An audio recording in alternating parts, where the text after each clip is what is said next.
Depuis 2 ans, je suis coach adjoint de l'équipe première en National 2 et je coach l'équipe C, la fameuse Dream Team, avec Berno depuis plusieurs années maintenant. Pendant ce confinement, je suis à la maison avec mon épouse et mes 2 enfants.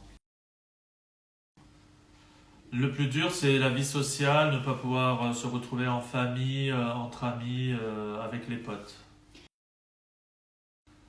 Ce qui me manque le plus, c'est la liberté de pouvoir se déplacer à sa guise.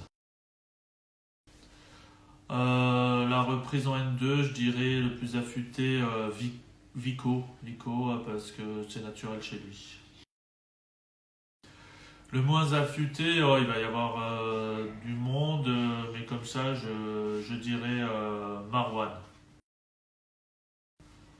Alors ça fait pas depuis plusieurs années que je suis là, donc un joueur de légende, j'en connais pas trop, mais si je devais choisir un joueur sur les quelques années au sein du club, je dirais le frère de Antoine Keva, Simon, qui est un pivot de qualité et avec qui j'aurais aimé jouer en tant qu'ancien demi-centre.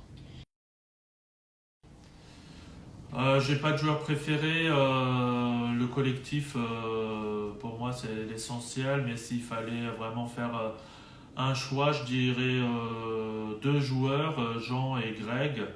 Ce sont 2 styles différents, mais ils ont un point commun, c'est qu'ils ont toujours la volonté de bien faire. Ils sont à l'écoute.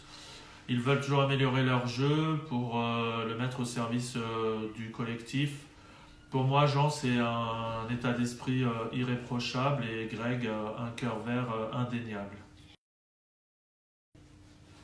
Alors, de but en blanc, je dirais mon fils Théim qui évolue en U11. Maintenant, si je devais en choisir un dans le collectif N2, je dirais Marouane parce que son insouciance, sa joie de vivre le rendent attachant et en plus, pour moi, c'est un joueur qui a un fort potentiel mais dont il n'est pas conscient et j'aimerais l'aider à l'atteindre.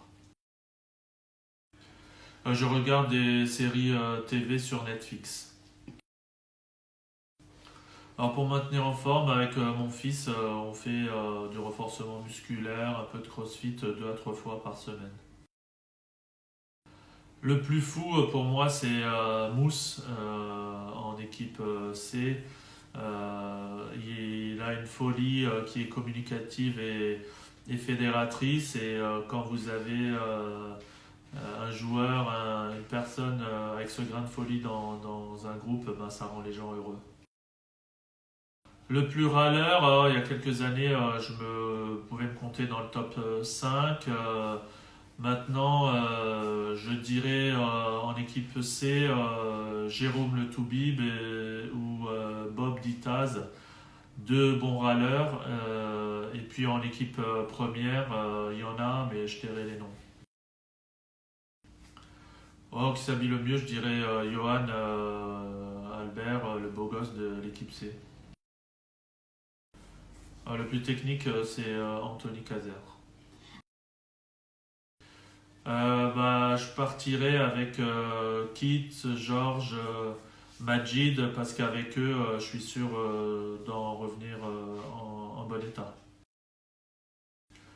À part de rester chez eux, de préserver leur santé, la santé de leurs proches, des autres, je leur dirais que cette situation elle aura peut-être permis de réfléchir chacun de son côté pour faire évoluer un petit peu les choses et qu'on soit un peu plus solidaires les uns des autres et un peu plus ouverts aux autres.